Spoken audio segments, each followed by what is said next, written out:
तो there's a लिखो जरा लॉ ऑफ, एक second, law of, just wait बेटा एक सेकेंड, हाँ, law of equipartition, law of equipartition of energy, law of equipartition of energy. तो अभी आपने पूछा था डिग्री ऑफ फ्रीडम को, कल किसी ने पूछा था यूज कैसे करेंगे, तो पहले लॉ समझ लेते हैं, ठीक है। ये लॉ हमको क्या बताता है, जस्ट ये पहले समझने की कोशिश करो। The energy of A molecule, the energy of molecule, ये लॉ है, molecule distributed, the energy of molecule is distributed in such a manner, in such a manner that, in such a manner that,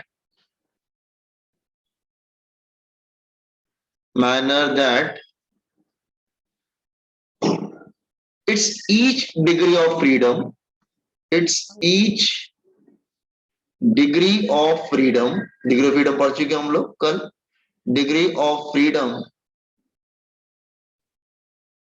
gets energy equal to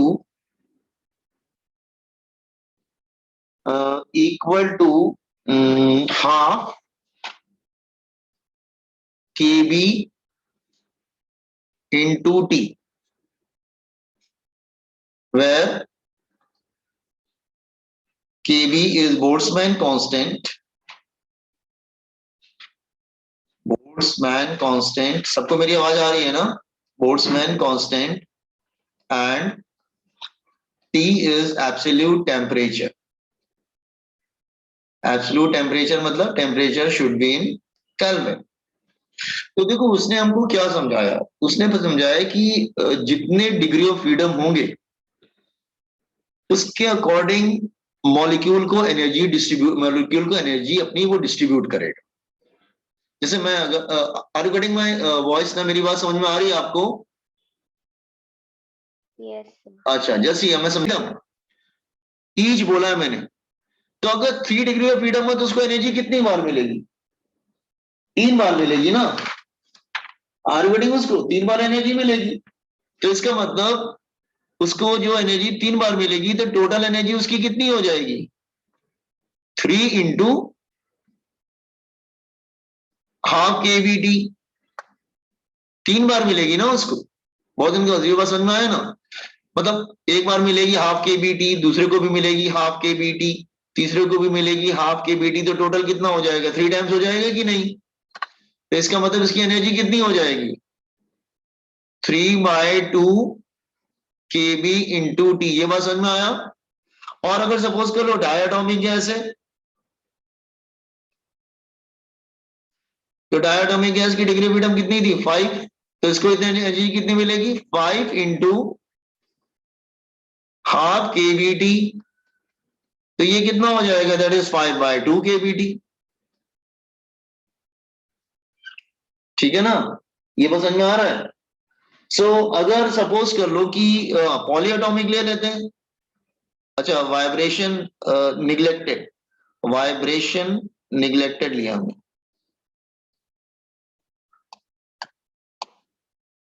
अच्छा polyatomic लेते हैं अगर हम, तो उसकी degree freedom कितनी थी? अच्छा नहीं, इसमें भी तो बहुत से केसेस थे, लीनियर नॉन लीनियर बहुत से थे, जस्ट वेट एक मिनट। अच्छा अच्छा, हम अगर हम लेते हैं diatomic, vibration included, then diatomic gas, तो 7 आ जाएगा, वाइब्रेशन इंक्लूडेड, वाइब्रेशन इंक्लूडेड, तो ये हो जाता है दैट इज 7। 7 मतलब 7 का मतलब हुआ 5 + 2, वाइब्रेशन से 2 आ जाता है, दैट इज इक्वल टू 7, मैंने बताया था।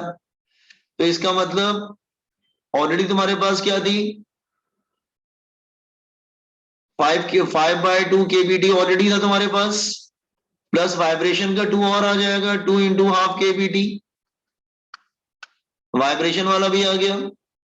तो ये हो जाएगा 5/2 kBt प्लस kBt, 2 कैंसिल हो जाएगा। तो ये बहुत इंपॉर्टेंट है, वाइब्रेशन से kBt मिलता है। वाइब्रेशन अगर इंक्लूडेड होता है तो kBt ऐड कर देते हैं, याद रखना। तो टोटल कितना हो जाएगा, दैट इज 7/2 kBt। ठीक है, तो ये मैंने ब्रेक करके क्यों किया, क्योंकि वाइब्रेशन से kBt मिलता है ये बताने के लिए, बिकॉज ऑफ वाइब्रेशन। ठीक है, तो सबको kBt मिलना चाहिए, ईच डिग्री ऑफ फ्रीडम। ठीक है, इसी तरह अगर पॉलीएटॉमिक लीनियर होगा तो लीनियर के लिए हमने यूज किया था F = 7 था, तो इसको भी कितना मिलेगा, दैट इज 7/2 kBt। ठीक है, लीनियर और नॉन लीनियर होगा तो नॉन लीनियर में शायद 6 था, तो ये मिल जाएगा 6 × kBt, तो मतलब 3 kBt आ जाएगा। Are you getting? तो इसका मतलब ये law of equipartition of energy समझ में आया? Everybody got it ना? What does law stand for? Her degree of freedom को एनर्जी कितनी मिलनी चाहिए, ½ kBt मिलनी चाहिए, that's all. Copy on this one, ये लॉ कॉपी कर लो तो मैं समझाता हूँ। यस, बोलिए। डायटोमिक गैस का वापस रिपीट करो ना एक बार। हाँ, डायटोमिक गैस में 2 केसेस थे बेटा, एक तो अगर वाइब्रेशन निगलेक्ट कर देते तो 5 था, तो इसको वो ½ kBt 5 टाइम्स मिलेगा, 5 बार मिलेगा, तो 5 × ½ kBt, तो ऐसा आता है। लेकिन अगर वाइब्रेशन इंक्लूड करोगे तो आपको मालूम है, तो वाइब्रेशन इंक्लूड करते थे तो वाइब्रेशन का 7 हो जाता था ना, 2 क्यों आता था, तो लास्ट लेक्चर मैंने बताया था 2 इसलिए आता था, देखो वापस ले जाता हूँ। 2 इसलिए आता था क्योंकि एक जो है वो काइनेटिक एनर्जी का आता था, एक आता था पोटेंशियल एनर्जी का। ठीक है, तो अगर मैं इसको भी ½ kBt दूंगा और इसको भी ½ kBt दूंगा, तो ये टोटल कितना हो जाएगा, 2 × ½ kBt, तो सिर्फ kBt हो जाएगा ना। इसका मतलब वाइब्रेशन से सिर्फ kBt मिलता है। इसे क्या टाइम से वाइब्रेशन से सिर्फ kBt मिलता है। तो अगर आप हमेशा डायटोमिक गैस में 5 याद करके जाना कि 5 होता है। हाँ, अगर बोलेगा वाइब्रेशन भी करना है तो तुम क्या करना, उसकी एग्जिस्टिंग एनर्जी में क्या करना, kBt और ऐड कर देना, क्योंकि ये 2 आ जाते हैं ना, एक काइनेटिक एनर्जी से एक पोटेंशियल एनर्जी से। Got it? Competent this one, मैं समझाता हूं आगे आपको।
Sir, scroll down, please.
Done?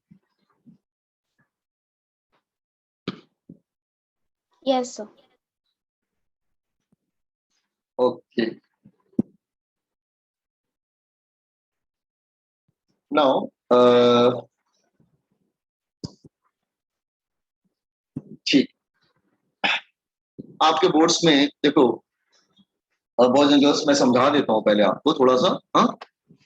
तो वैसे इसकी जरूरत तो नहीं होता है कॉम्पिटेटिव में, लेकिन मैं आपको दिखा देता हूँ, आपको बुक में ऐसा दिया है तो मैं करके आपको वैसे ही दे देता हूँ, ठीक है।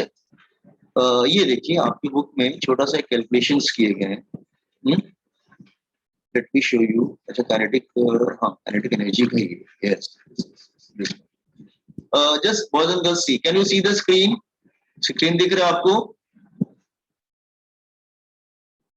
स्क्रीन दिख रहा है ना? Yes, हाँ, sir. देखो उन्होंने Yes. मोनोएटॉमिक गैस के लिए अलग कैलकुलेशन किया है, मतलब सेपरेट सेपरेट सबको किया है। मोनोएटॉमिक, फिर उन्होंने यहाँ पे डायटोमिक के लिए किया, ठीक है। फिर डायटोमिक के बाद इन्होंने फिर उसको वाइब्रेशन भी इंक्लूड करके किया है, 7 करके किया है।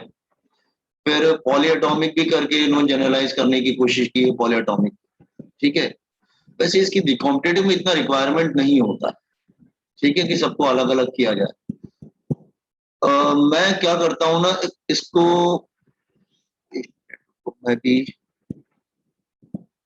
मैं इसको एक जनरल फॉर्मूला देना चाह रहा था। ठीक है, एक काम करते हैं बेटी,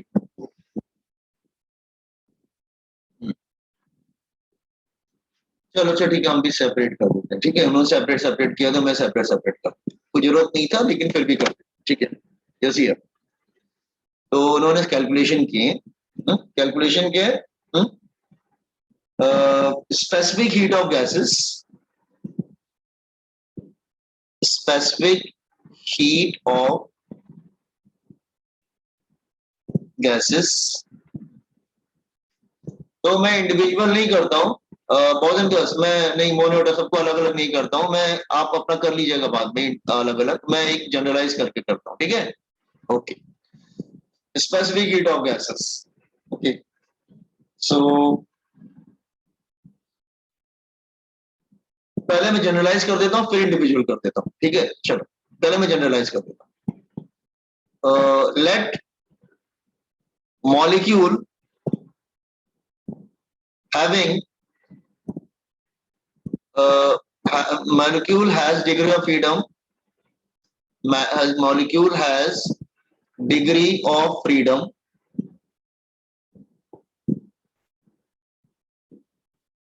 f, उसके बाद डिग्री ऑफ फ्रीडम f है, तो उसकी जो टोटल एनर्जी होगी वो किसके इक्वल होगी? That is equal to f times, हर डिग्री ऑफ फ्रीडम को एनर्जी कितनी मिलती है? हाफ kb इंटू t, तो उसकी टोटल एनर्जी हो जाएगा दैट इज f मतलब degree of freedom by 2 kb into t। Argumenting, तो ये जो एनर्जी है it belongs to one molecule, ये एक मॉलिक्यूल की, तो अगर वो बोले कि 1 मोल की कितनी होगी, ये तो 1 मॉलिक्यूल की है ना, तो ये स्टेप समझ में आया सबको कि अगर हर डिग्री ऑफ फ्रीडम को हाफ केवीटी मिलता है तो अगर उसकी डिग्री ऑफ फ्रीडम f है तो f इंटू हाफ केवीटी हो जाएगा। तो 1 मॉलिक्यूल का इतना होगा, तो 1 मोल का कितना होगा, और 1 मोल ऑफ गैस, तो क्या करेंगे हम लोग, क्या करेंगे, Multiply by Na. नहीं, Avogadro's number, yes, Kb into Na, Na मतलब एवोगाड्रोस नंबर। और आपको ये मालूम है कि बोल्ट्जमैन कांस्टेंट की वैल्यू जो थी वो R अपॉन Na थी, इसका मतलब Kb इंटू Na क्या हो जाएगा, that is Boltzmann constant, sorry, that is equal to what, gas constant R हो जाएगा, that is equal to R। इसका मतलब मैं इसकी जगह R लिख दूंगा तो भी चलेगा, इसका मतलब E की वैल्यू हो गया that is equal to F/2 R R into T। ये ठीक है ना, समझ में आया सबको? This is for 1 mole, for 1 mole, for n moles, अगर n मोल्स का चाहिए तो n से क्या करेंगे, मल्टीप्लाई कर देंगे, for n number of mole, ठीक है। अच्छा, एनर्जी को आप इंटरनल एनर्जी बोल सकते हैं, E is equal to internal energy, internal energy मतलब काइनेटिक एनर्जी। आपको मैंने बोला था ना पोटेंशियल एनर्जी यहाँ पे निगलेक्ट किया गया है, तो आप इसको U भी बोल सकते हैं, that is equal to F/2 nRT। ये समझ में आया आपको? देखो मैं समझा रहा हूँ, स्टेप देख लो, कोई स्टेप जो नहीं समझ में आया हो, are you getting all the steps? पहले 1 मॉलिक्यूल का, फिर 1 मोल का, फिर 1 मोल में Kb इंटू Na R हो गया गैस कांस्टेंट, और 1 मोल का अगर इतना है तो n मोल का क्या होगा, मल्टीप्लाइड बाय n, और जो एनर्जी है बेसिकली वो इंटरनल एनर्जी होगा, तो U कर दिया इसको। Anybody having doubt? समझा? स्टेप समझ में आए? Okay, let me complete it first. हाँ, मैं कंप्लीट करता हूं। आपको सीपीसीबी चाहिए अच्छी, आप कहेंगे सीपीसीबी तो पढ़ चुके हैं थर्मोडायनेमिक्स में हम लोग, नहीं वो तो फॉर्मूले रहती हैं, उसको निकालने के और भी मेथड होते हैं, मतलब सीपीसीबी उसमें भी है इसमें भी है, दोनों एक ही बात है, बस फॉर्मूला अलग है दोनों का, but you will get the same result, result same आएगा। Is it clear?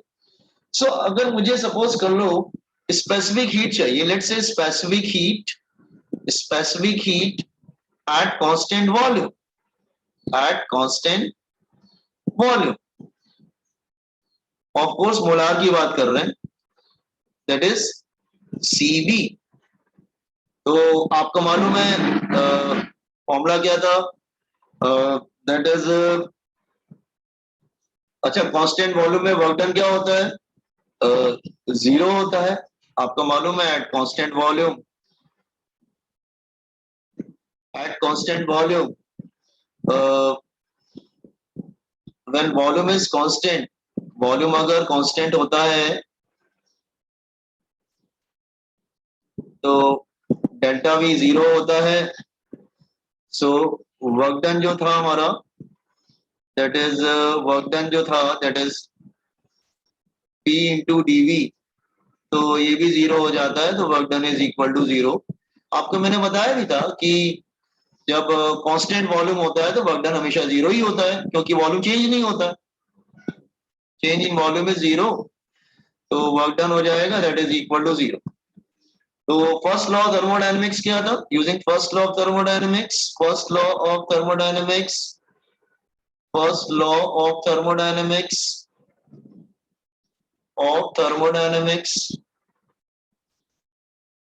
First law of thermodynamics क्या था, dq is equal to du plus dw, dw तो 0 हो गया, तो बेटा dq क्या हो गया, du के बराबर हो गया,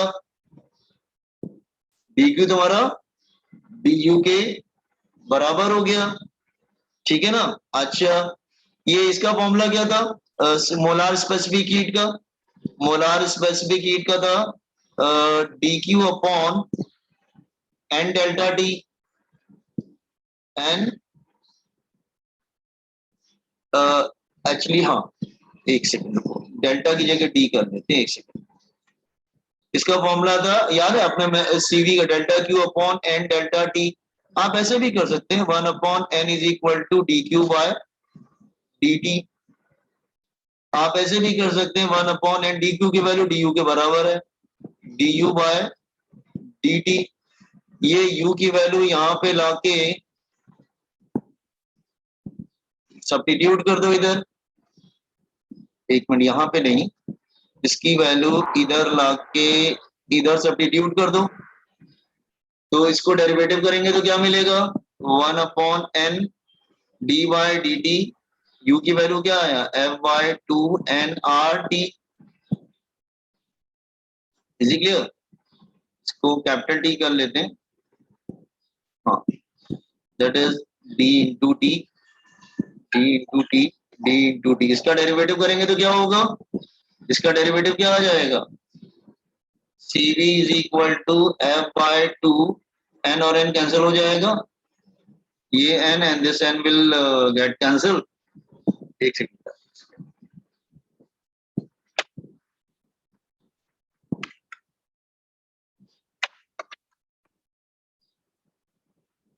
जस्ट रुको एक सेकंड।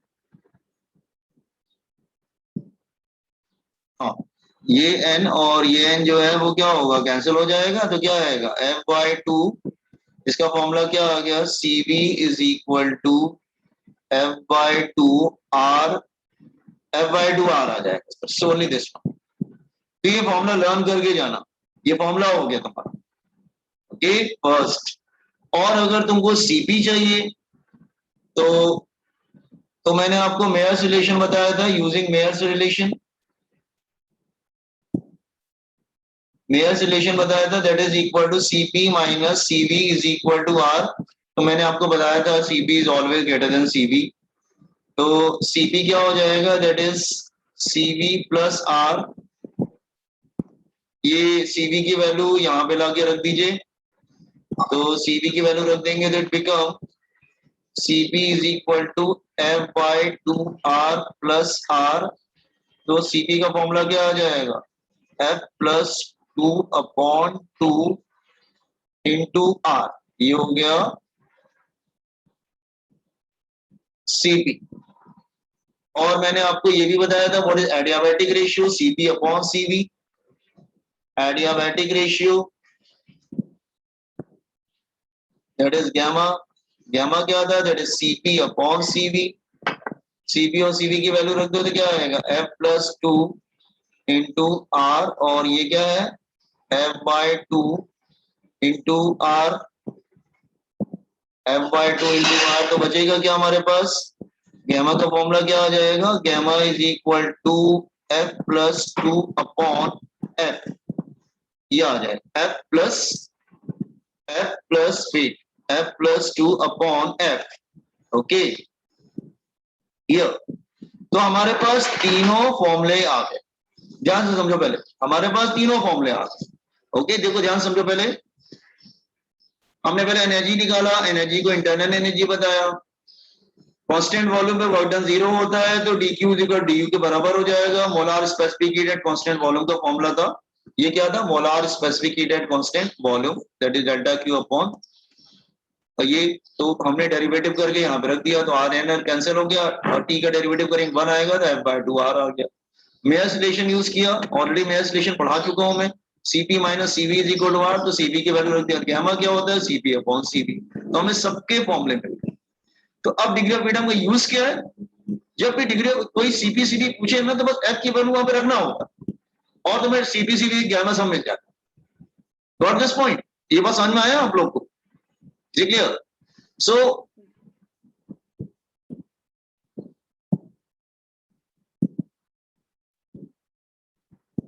हाँ हर्ष, कर सकते हैं, कर सकते हैं, कर सकते हैं, यस ओके सर। या कॉमेंट ऑन दिस वन, तो मैं आगे एक्सप्लेन करता हूं, फिर comment on this one here.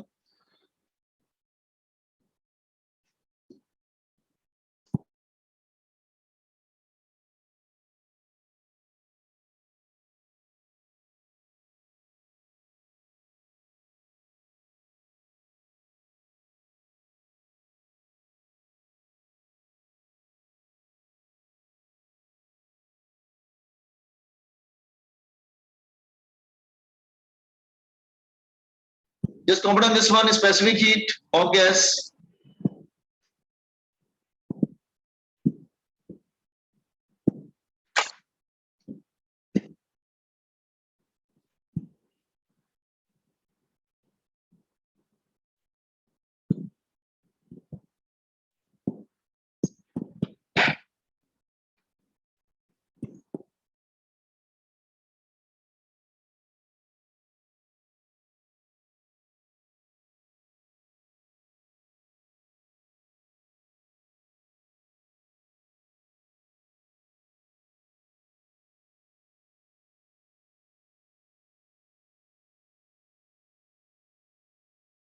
Sir, please scroll down.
dq du बेटा दोनों इक्वल होते हैं, ध्यान रखना। कांस्टेंट वॉल्यूम में dq du दोनों इक्वल होते हैं।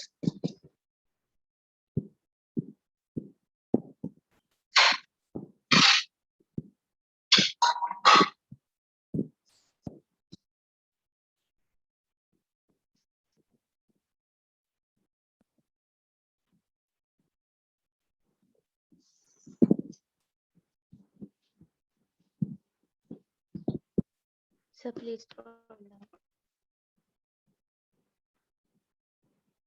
So wait. Wait, sir.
Scroll down, sir.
Sir वो एडियाबैटिक रेशियो में CP है। f+2/f।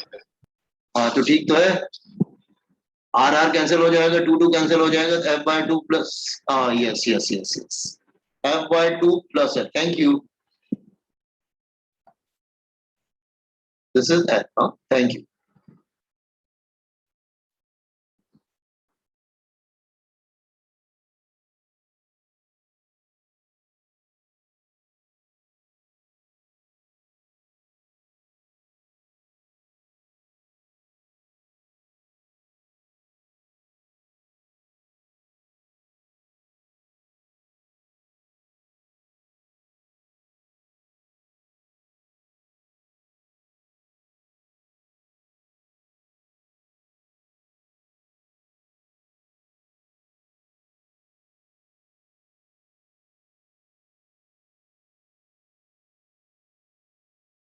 Once complete, just inform me.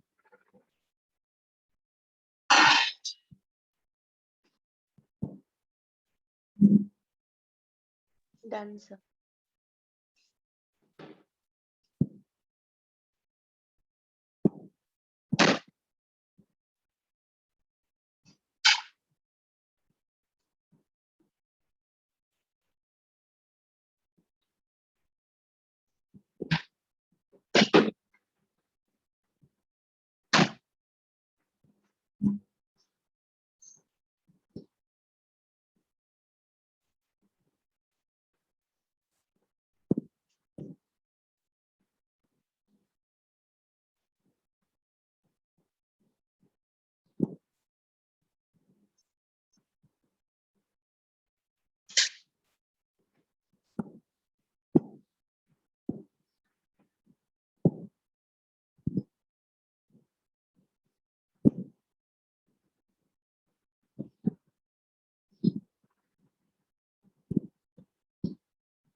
Okay, सबने कर लिया कंप्लीट बॉयज एंड गर्ल्स?